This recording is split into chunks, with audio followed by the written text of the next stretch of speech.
Hey, what's up, guys? How you doing? That looks Hey, good, Jack. man. I have to say, I love the ceiling, man. Yeah, it's good. I'm a professional with camera angles, right? Hey, this is Andy over here with the Kill Pop shirt. My name is Jave. Congratulations on the release of your debut album back in February. Jack Underkofler, yes? Yeah, you nailed that. Wow. Okay, You're cool, one of cool. few. The band is Dead Poet Society, and I think we're divergenizing you as far as commercial, radio interview or Zoom interview. Have you done any of these Zoom interviews yet in your career? I've done, yeah, I've actually done quite a few of the Zoom kind of calls at this point leading up to the album, but not radio though, not Okay. radio. All right. Well, I have to say I've been a kind of a fanboy geeking out as soon as I heard Coda, and then took a deep dive into what this Dead Poet Society band is all about. And just like Prince, the album title is a symbol of an exclamation mark in the middle of two dashes. How would you pronounce that, or how would you tell somebody the album title if they were going to go look for it on one of these music theft websites like or apps like Spotify? Good question. I would say exactly the way that you just put it. We kind of left it up to our fans to really decide what they were going to call it. That's kind of how we're doing it right now. But the thing is, it's like the way you described it, it's a dash, an exclamation point, and a dash. And we made the decision to go with that album title, even though we knew that it was going to be kind of hard to explain in interviews, because if you see it, the album title, and you can type it in, you can find it anywhere. It's not hard to see and know. So it fit the art, it fit the album. We loved the title, so we just decided, we'll take that hit on trying to say it to other people, because once they see it, they'll know. Just call it exclamation point. Yeah, call it that. Right? I mean, that's what I would say if someone asked me. All right. Or Well, Dead Poet Society and the album. Exactly. It's turning into some sort of onomatopoeia. You know what? I just thinking about that name. I mean, obviously, Dead Poet Society is one of my favorite movies of all time.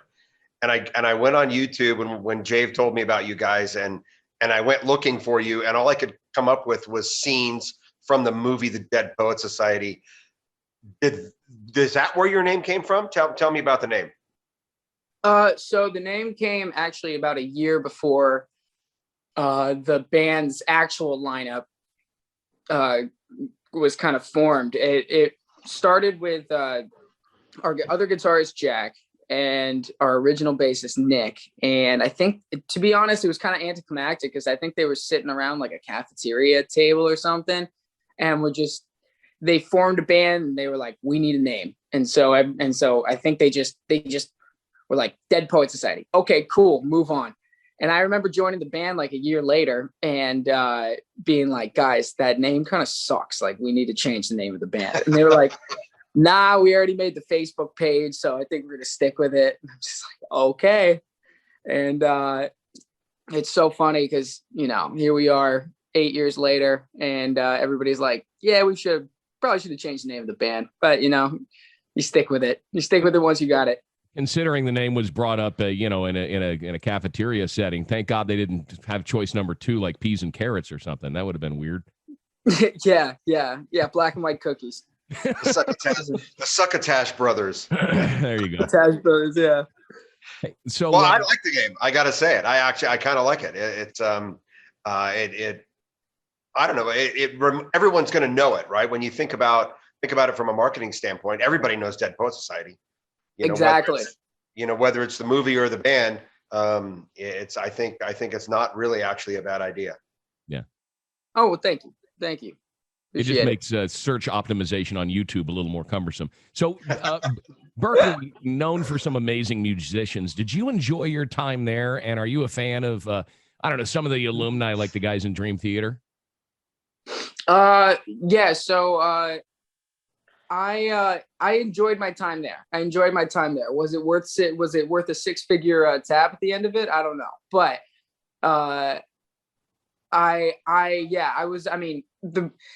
to be honest, everybody in my generation that is is a male that plays guitar with some sort of level of a John Mayer fan, and that's why they decided they wanted to go to Berklee, you know, because they were all, you know, you had this like obsession of like this guy being like, oh man, he's a guitarist, but in a day of like an age of pop, you know, growing up. So I think that's what kind of influenced a lot of guitarists my age to want to go to Berklee.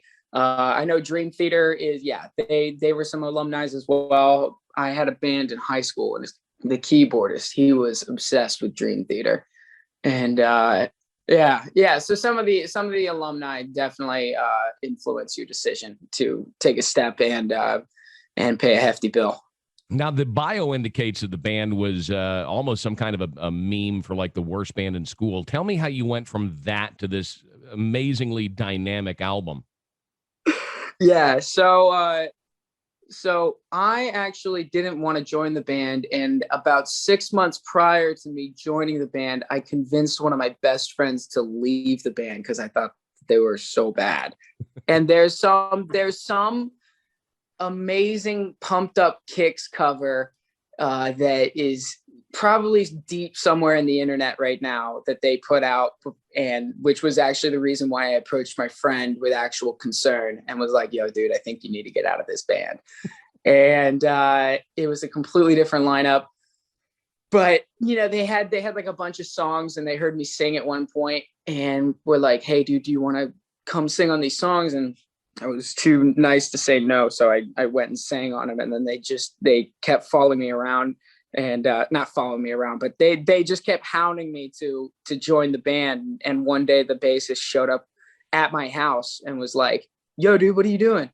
I'm like, nothing. He was like, let's write. I'm like, oh God. So I sat down and wrote with them, and when we wrote, it was something kind of like completely unexpected. It was like, oh, okay, it's actually kind of cool.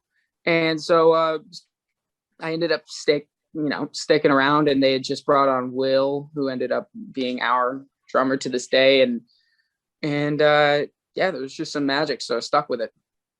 Very cool. I've played fretless bass in the past, but tell me about this crazy fretless 7-string guitar. So it's this, is it a Jack? No, it's a Schecter. It's a Schecter. I've been playing it for 7 minutes. I should know that. Yeah, it's a Schecter. Not the worst brand ever. No.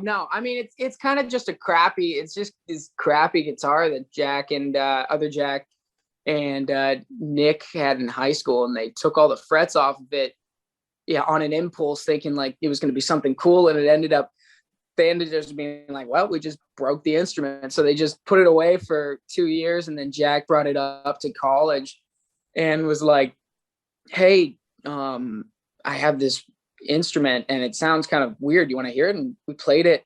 We thought, okay, we need to definitely write something with this, because it had this weird kind of like almost like voice like quality to it that was somewhere in between a regular guitar and like a slide guitar, and it just became a staple of our writing. Wow, very, very cool. I saw I guess the band originally from Boston. Are you still based on the East Coast in Boston? No more. We moved to LA in 2016 after we all graduated. Okay. All right. Are you happy with the Los Angeles lifestyle compared to the to the Boston-ness? Because Boston's really particular, man. It's a proud city. Yeah. So I think everybody in the band loves it out here except for me. I definitely prefer Boston. I definitely prefer the lifestyle of being able to live and walk around a city. Okay. All right. Coda, killer song. Again, I'm just so in love with it, man, lyrically and musically. But what I'm really interested in, Jack, is getting a phone number for the stunning woman in the milk bath in the video. What's her story? God. Oh, geez. Okay. It's funny you bring that up. So that is actually my ex. My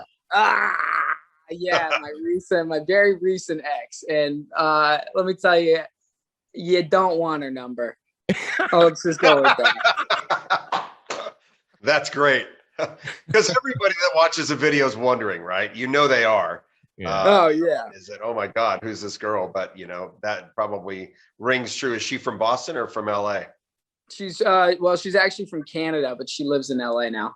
Okay. Now, in all seriousness, what was the motivation for Coda? Is it based on a real story, and was the writing of it cathartic, or is this just something that's complete fiction and you just wanted to write a song with this kind of storyline?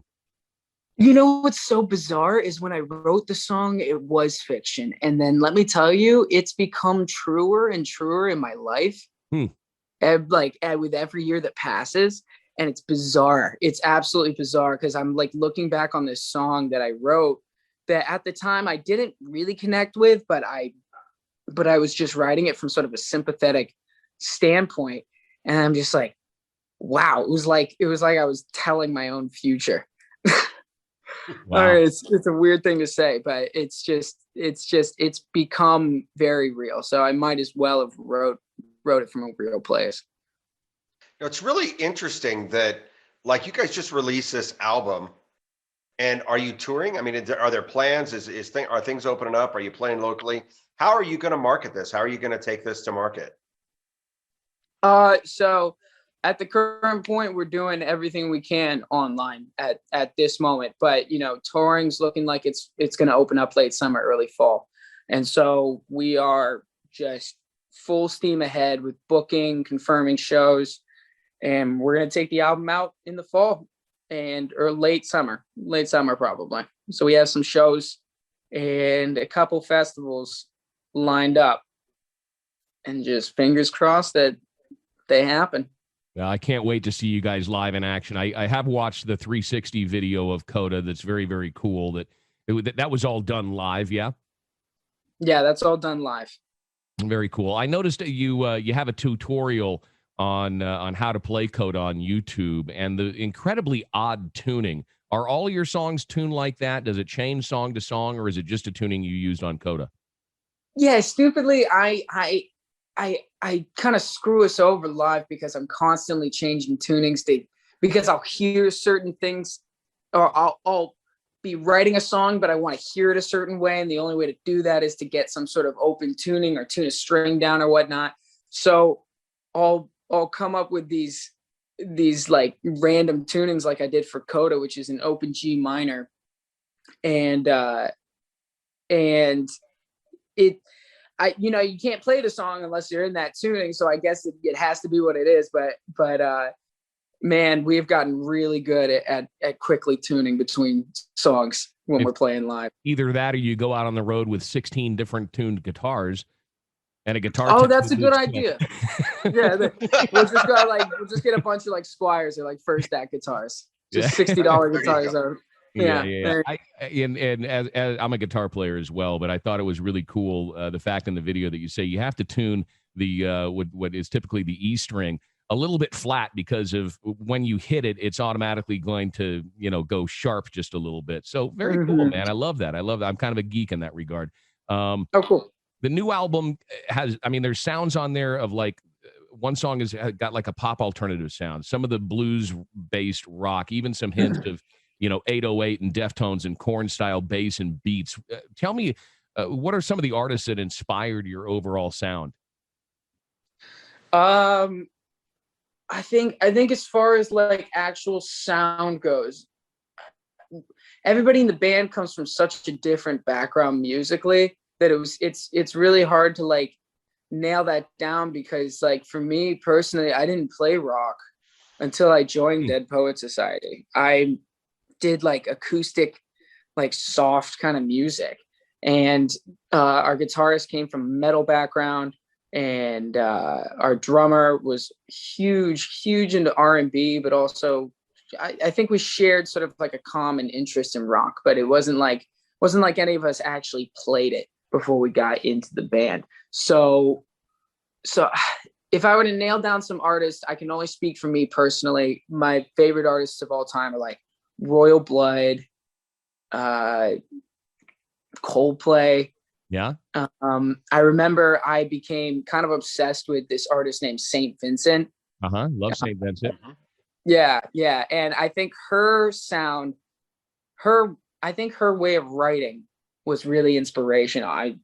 Her ability to play with unconventional sounds and take a genre into something that you hadn't heard and evolved from your standard rock sound. And I saw her live at Boston Calling in 2014 and was just obsessed. So yeah. Very cool. All right. So this might be the most difficult part of the interview. Jack, pick one: McCartney, Lennon, or Freddie Mercury. Oh, Freddie Mercury. Okay.